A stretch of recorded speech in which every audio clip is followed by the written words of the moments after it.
Welcome to the Albuquerque Journal's premier high school sports show, Prep Central, with your host, James Yodice. This show is presented by Western New Mexico University.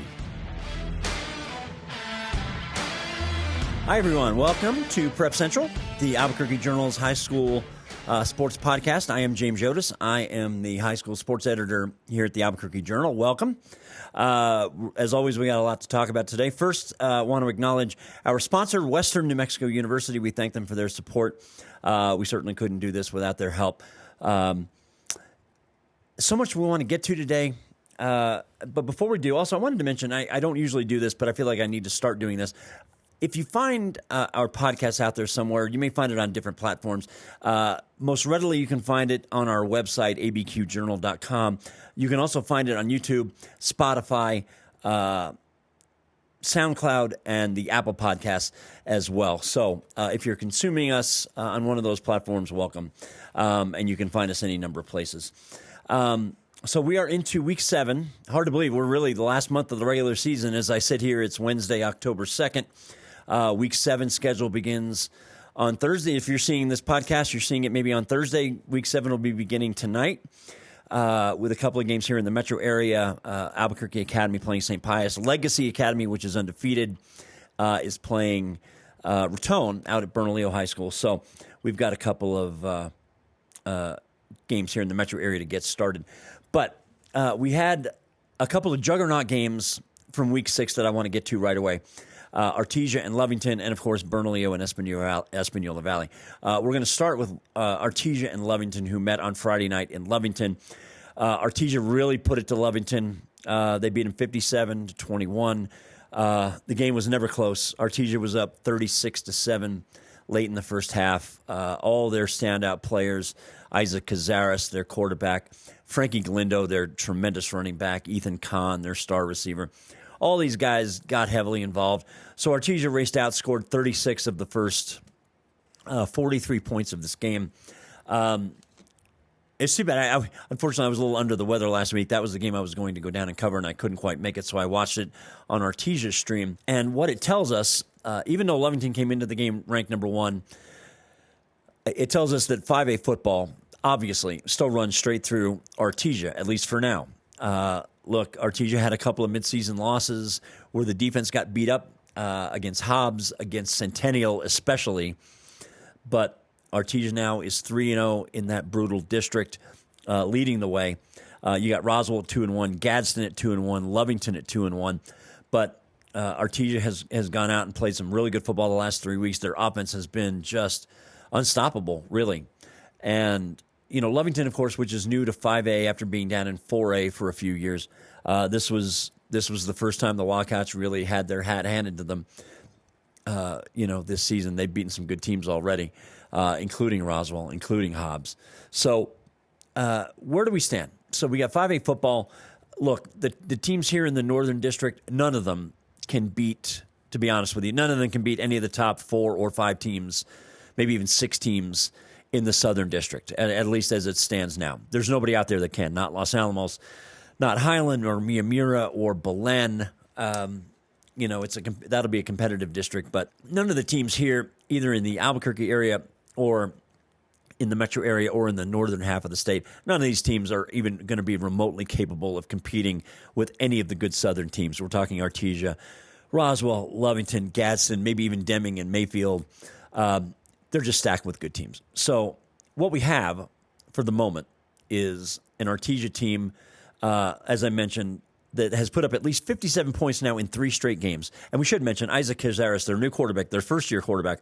He threw for 3 touchdowns, ran for another in the Lovington win. Frankie Galindo, this running back who's a touchdown machine, rushed for 3, caught a touchdown pass in the Lovington win.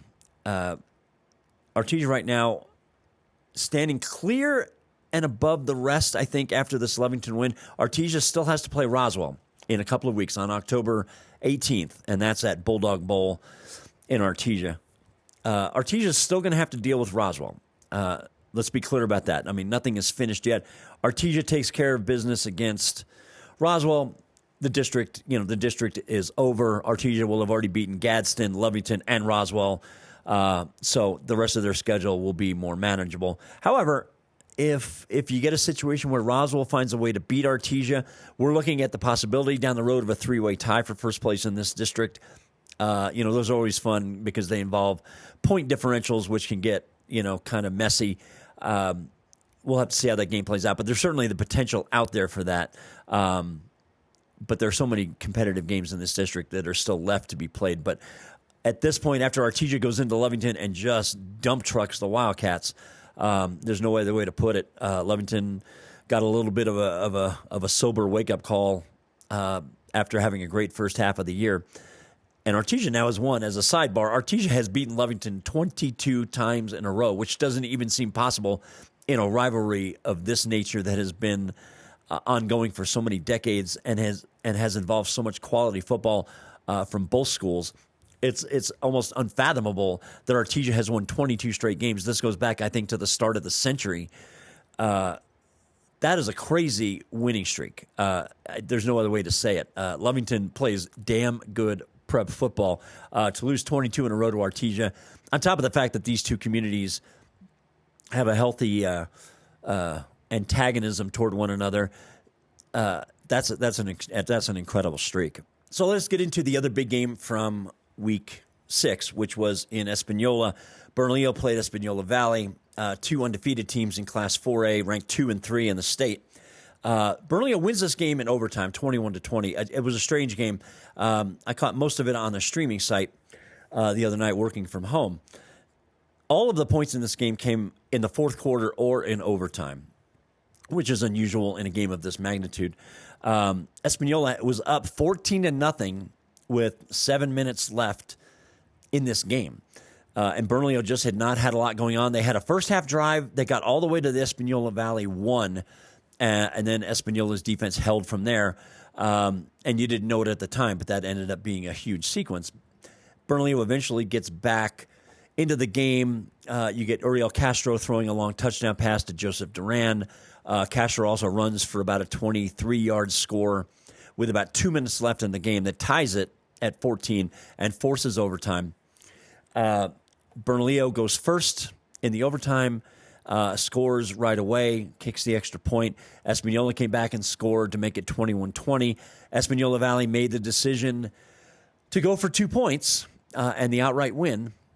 And Bernalillo stopped them, just short of the goal line. I happened to catch a piece of the video from the Santa Fe New Mexican, which was there. They posted the video of the last play in overtime, and it was very hard to tell with all the bodies exactly where the runner was stopped. A lot of Espanola players thought they had gotten in for the 2-point conversion and the win, but the ball carrier was ruled just short, maybe just a couple of inches short of the goal line. So that is the difference between Bernalillo winning this game and losing this game. Since both of these teams are clearly going to be heavily involved in the playoff picture, I think what's important to talk about is both these teams still have a pretty good shot at being a top 4 seed for the playoffs. And that's important in football because the top 4 in 6A and 5A and 4A all get a first-round bye. You get a bye week at the end of the regular season. You get seeded 5th or below, you have to play on the first weekend. So that's a big deal in prep football. So Bernalillo probably, if they don't stumble, even if they were to lose at Bloomfield coming up in a couple of weeks, even if that game didn't go well for Bernalillo's still looking pretty much at a first-round bye now regardless. Espanola Valley is going to be a little trickier. They haven't played Bloomfield yet either. Bloomfield looks unstoppable at this point. So if Bloomfield finishes the regular season undefeated, that will give Espanola Valley a second district loss. That could put them a little bit in harm of getting a first-round bye. We'll have to see. So when we're talking about this result last weekend, that's why the win and loss carry so much more weight than it would ordinarily because both these teams have designs on being a top 4 seed. We'll have to see. A lot depends on the other district in 4A where, frankly, we're not as top-heavy with good teams as we are in the Bloomfield, Bernalillo, Espanola Valley district. But having said that, and I talked a little bit about this last week, to get Bernalillo and Espanola Valley playing a football showdown into late October where both of them are undefeated is such a unique thing. these have always been basketball communities first, and probably still are, but their football programs are having great success. Both of these schools have had many years, where they struggled in football, struggled to be relevant, struggled to win games. So this was probably, as far as I can remember in this job, probably the biggest football game these two teams have ever played against one another.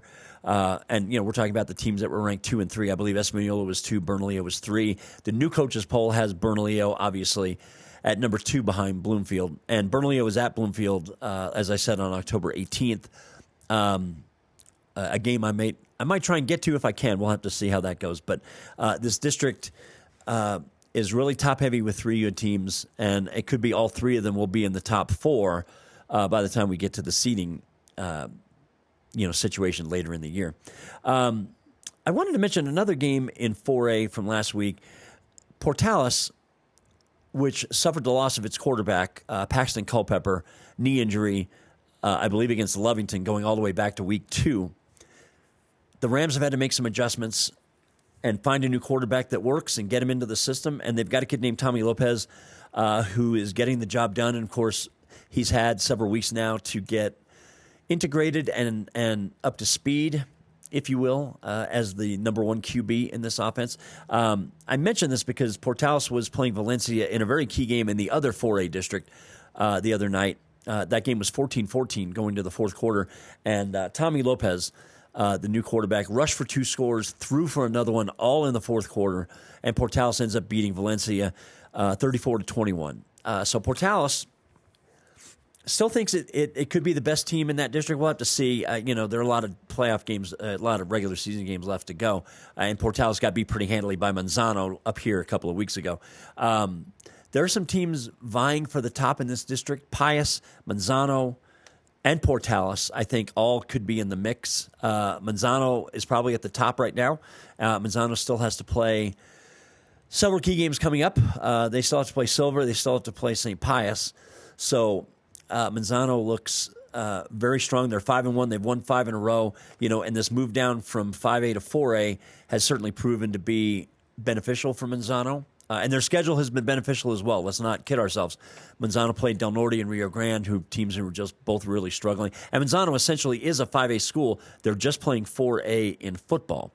So the schedule has been super favorable so far, and they took care of business against Portales. So Manzano's in a good spot right now. And I feel compelled to mention this.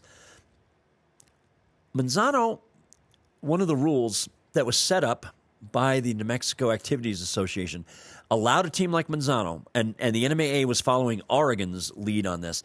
The NMAA allowed schools that had had several years of really poor football with a very poor winning percentage. I believe it was 20% or under over a 3-year period. They were allowing teams to play down a class for a 2-year block, at least a 2-year block, if their results had not been good in their previous class. That was the case for Manzano. So now Manzano is 5-1. And I'm telling you, by the rules set up by the NMAA, if Manzano wins 8 regular season games, and that is possible, then Manzano is going to go right back into Class 5A in 2 years, in 2026, when we have the next realignment and classification. That is one of the triggers. If you have a winning percentage above 65% in a single season, or if you win a playoff game in either year, meaning 24 or 2025, that triggers your automatic return to the class where you started. So for Manzano, this means if they get to 8 regular season wins, no matter what happens in the playoffs, if they get to 8 regular season wins, that's it. They're going to play 4A football this year, next year, and then they're going to get sent right back into 5A. That's the rule that was set up so as to prevent a team from just lingering in a lower class and dominating with bigger numbers. So that's something to watch. If Manzano wins 7 regular season games in among their 10, they could still finish under 65% if they lose a playoff game. If Manzano wins 8 regular season games, that's it. It doesn't matter if they get to the playoffs, and even if they lose a game, they're going to be going back into 5A football. But having said that, it's good to see Manzano having some success. They have not had much of it of late as a 5A program. I even made reference of this the other day in a column I wrote, that Del Norte which is really, really suffering right now as a 5A football program. Del Norte had the option of doing what Manzano is doing, which is playing down from 5A to 4A, and Del Norte chose to stay up in 5A. I'll just say this. I think they're going to have to rethink this going forward. It's not working for Del Norte. They can't find a way to stay competitive. I think they're going to have to seriously consider going down into 4A for the next 2-year block, which would be 2026 and 27. Del Norte's they're not having no success as a 5A team. They're one of a couple of winless teams out there in 5A, and they haven't been hardly competitive at all, with the exception of one half of football, ironically, against Manzano. So Del Norte is a team that has a proud football tradition. They celebrated a 50-year anniversary of their only state championship several weeks ago. Del Norte is a team, I think, from where I'm sitting, they've got to think about doing what Manzano is doing and go down and play 4A football for a while and maybe get their legs under them. It's not the worst thing in the world. It doesn't have to be forever. But Manzano's having success with this. I think Del Norte could as well, and I think they're more suited to play 4A teams right now than they are 5A.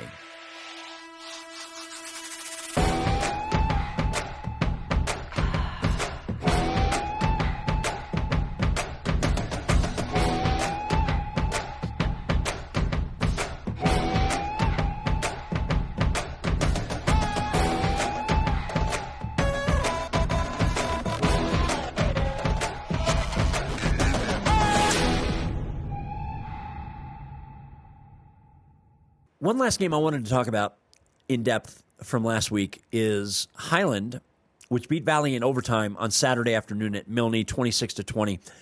I mentioned this because Amiri Mumba, Highland's great running back, who I think is one of the 3 biggest difference makers offensively in all of 5A football. And I would dare anybody to tell me different. He means arguably more to Highland than any other player in 5A means to his team. And I'm talking about, Frankie Galindo from Artesia would probably be the only other one I can think of that would fit this description, that is so important to a team you just would miss his absence if it was prolonged. So Amiri Mumba comes back last week. He had missed 3 games. He's been dinged up. He played opening day against Manzano, had a big night, and has been really either injured or out completely for the last month. So he returns on a limited basis against Valley, scores the game-winning touchdown in overtime from, I think, 10 yards out. So Highland wins this game. Mumba played a little bit of defense, a little bit of offense. Their coach, Philip Lovato, told me on Saturday that he was used on a limited basis. I did not see the game, but he was used on a limited basis, and that as they go forward, Highland plays Miyamura this Saturday. Then I think they have their bye week. He told me, Coach Lovato told me that after their bye week, he expects Amiri to be back as their full-fledged workhorse back, which is a bad sign for everybody else in this district because he is good enough to beat any team in this district on his own. And Highland's got other playmakers. Alex Lopez is a good example, who started the year quarterback. Highland's had to use him in different ways now when Mumba got hurt because they wanted to get him the ball in space. So they took him out from quarterback a little bit, lined him up at running back and receiver, slot, trying to get the ball to him so he can create. Now that Mumba is coming back, Highland can get back to a little bit more regularity on offense. And we'll see going forward. Like I said, by the time we get through the bye week, we'll already be into week 9. But Mumba coming back is a great sign for Highland, who can be competitive against most everybody if he's healthy and playing well. So we're going to see about that going forward. But in the meantime, Highland has a huge game coming up on Saturday against Miyamura at Milne Stadium. I'm going to be out there for that game. Miyamura's coming off a win over Belen. So both these teams, Miyamura and Highland, both kind of at the top of their district. So we're going to see how that plays out. One other thing I wanted to make mention of real quick, I don't know, I had a thought about this today, now that we're a little bit past the midway point of the season, talking about undefeated teams that are left out there in 11-man football. And there are a few. There are 2 in 6A, La Cueva and Centennial. There are none left in 5A with Lovington losing. There are 2 in Class 4A, Bernalillo and Bloomfield. And as I said, those 2 are playing in a couple of weeks up in the Four Corners. In 3A, we've got 3 undefeated teams, St. Mike's, Dexter, and Robertson. And, of course, St. Mike's and Robertson are district partners. And then in 2A, we have Texaco. and Legacy Academy as well. So we still have a few undefeated teams left. Some of them certainly are going to fall off in the last month of the season, but I wanted to make mention of that as well. We're going to move next, real quick, before we start talking about Week 7 games. I want to talk about some of our Stars of the Week nominees for coming off Week 6. So forgive me, I'm going to do a little reading here, and I'm still a little bit under the weather, so I apologize. Here are the nominees we've got coming off Week 6. Frankie Galindo, we talked about him from Artesia. 142 rushing yards, 3 scores, 65 receiving yards, and a score. He's been the best, I think, the MVP in 5A football so far. He does everything for that team. Blake Spencer, a quarterback we've talked about before from Bloomfield, unbelievable kid. Threw for 305 yards and 5 touchdowns, rushed for 125 yards, and a score as Bloomfield beat up on Taos. That kid is one of the 5 most efficient and best quarterbacks in all of the state. Cam Dyer, our Journal Metro Athlete of the Year from the last school year, senior quarterback from La Cueva. Cam rushed for 246 and 4 scores, threw for another 171 and a touchdown as La Cueva beat up on West Mesa. Jaleel Lewis, a sophomore quarterback from Sandia, who's shown signs of really becoming a solid quarterback at the 6A level. And this was his best game of the season that he had last week against Atrisco Heritage. 12 of 15 for 235 and a couple of scores, and he also rushed for a touchdown in that win. And then finally, Juan Rios, a junior running back from Gadsden. This kid had 193 rushing yards the whole season until last week. And then he rushes for $150, including touchdown runs of 70 yards and 60 yards in a shutout win over Goddard. So all credit to him. That's a really great performance. Now, as far as the voting goes for Week 6, as I look at it here, Frankie Galindo leading at the moment, 43.5% of the vote. Juan Rios from Gadsden, 40.5%. So those two are going to have a neck-and-neck race. You can vote at abqjournal.com all the way through the end of the week, I think all the way through Saturday afternoon, and we announce the winner on Sunday. Okay, we're going to kind of start winding things down here as we get into Week 7. Let's talk about some of the key games that are on the schedule this week. I want to start with the game in Los Lunas on Friday night between Albuquerque High and Los Lunas. This is in District 2-6A. Both of these teams are 2-0 in league play. I've made mention of this a few times already on social media. Albuquerque High is a team I have struggled to get right in my football picks. And speaking of which, the football picks appeared in the Thursday Morning Journal. Myself and Adam Deal. I've been basically beating the crap out of Adam for the last 3 weeks. I'm on a bit of a heater. I was 18-3. We both were 18-3 last week. I'm at about 83.5% for the year, which is pretty good. I'm having one of my better seasons. And of course, you can find your picks, find those picks in the Thursday Journal and out on my social media account as well. So we've got 22 games on the list this coming week, including Albuquerque High, Los Lunas. So Albuquerque High is a team I've struggled to get right. I have picked against them many times, 4 times to be exact, and they've won 3 of those games. They're just finding ways to win. That's the only way to put it. Albuquerque High has won, I think, 4 in a row, and they're going into Los Lunas. This is a good Los Lunas team they're facing. Good quarterback matchup here. Isaac Houlihan from Albuquerque High, Caden Reese from Los Lunas. I picked Los Lunas in this game, and I feel like I'm always sticking it to Albuquerque High, and I don't mean to. I guess I'm just not sold completely on Albuquerque High as well as they're playing. And believe me, they are playing fantastic football. But I guess I'm still not completely sold given some of the teams they've played and struggled to beat. They've won their last 2 games by a combined 5 points. So they are winning. All credit for that, and that's all that really matters. But they're not winning impressively. So they're a team that's hard for me to pin down. I'm taking Los Lunas in this game. I think it'll be relatively close. Albuquerque High has showed a tremendous amount of fight. I like this Los Lunas team. This is not one of Greg Hennington's better Los Lunas teams.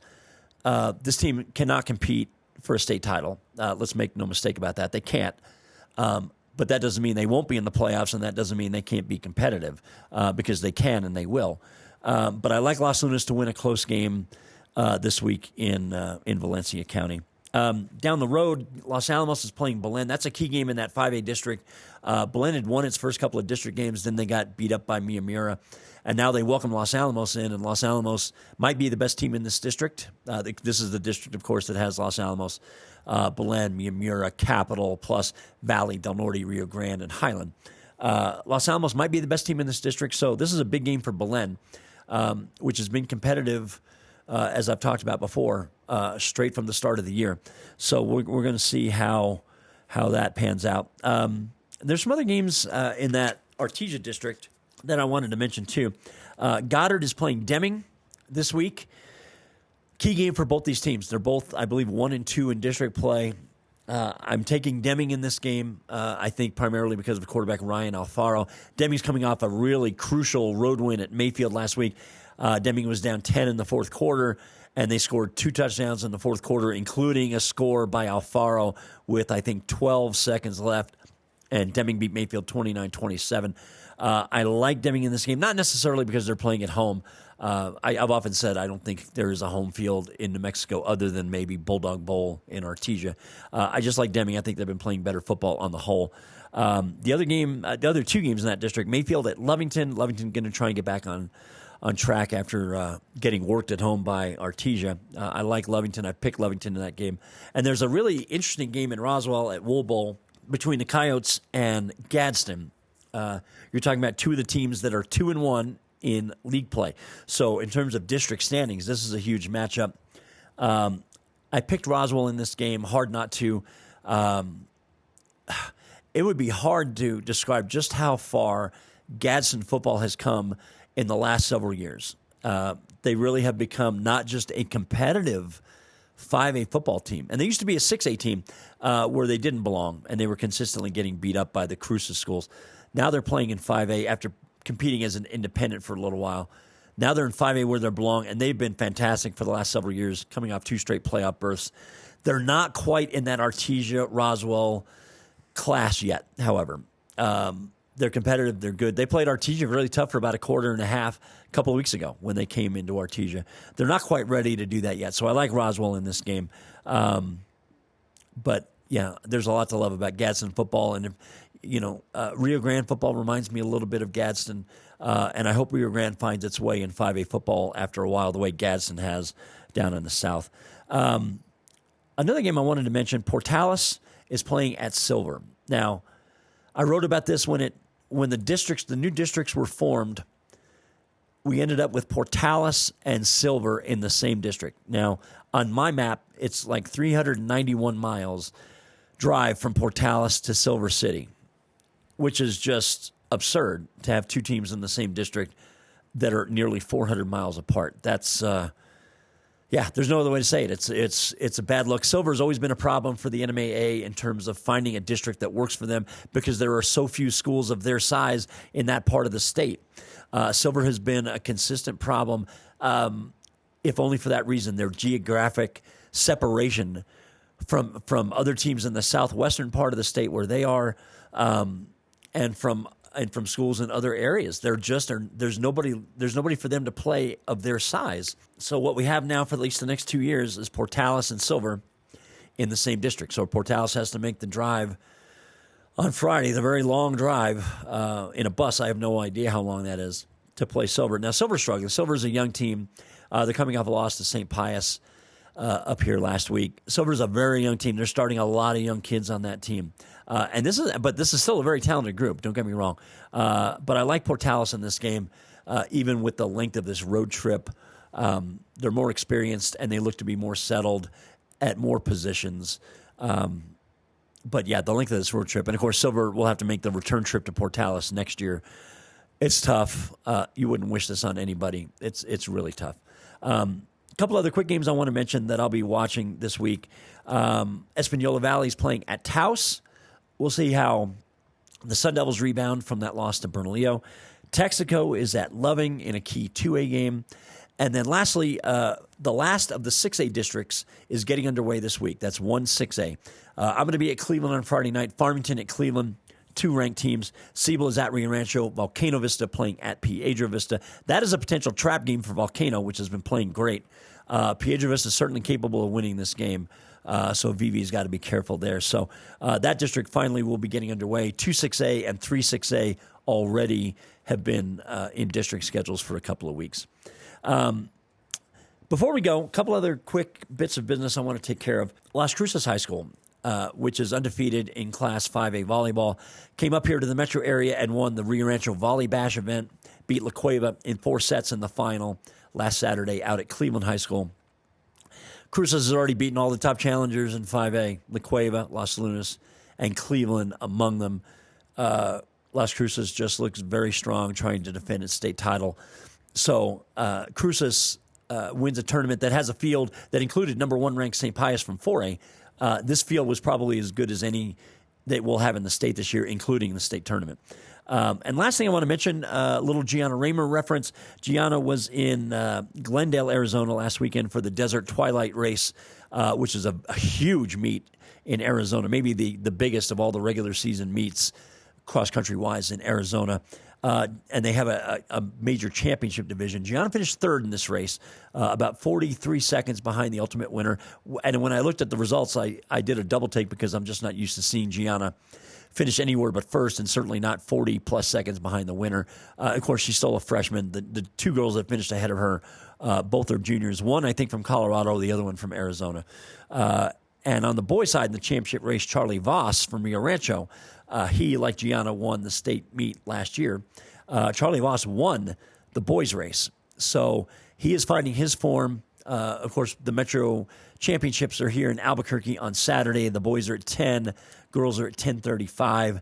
So, we'll see all the best teams and runners, most of them anyway, from the metro area. I'm not entirely sure Charlie Voss is going to compete this week. Gianna is expected to compete as we have the Metros on Saturday out at Nusenda Community Stadium.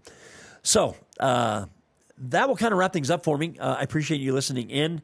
We're going to hit all the highlights from Week 7 next week. I don't want to give up too much. I'm hoping, fingers crossed, for a couple of guests next week. I don't even want to tease it out for fear that it might not work out, but I'm hoping to put something together for next week's podcast.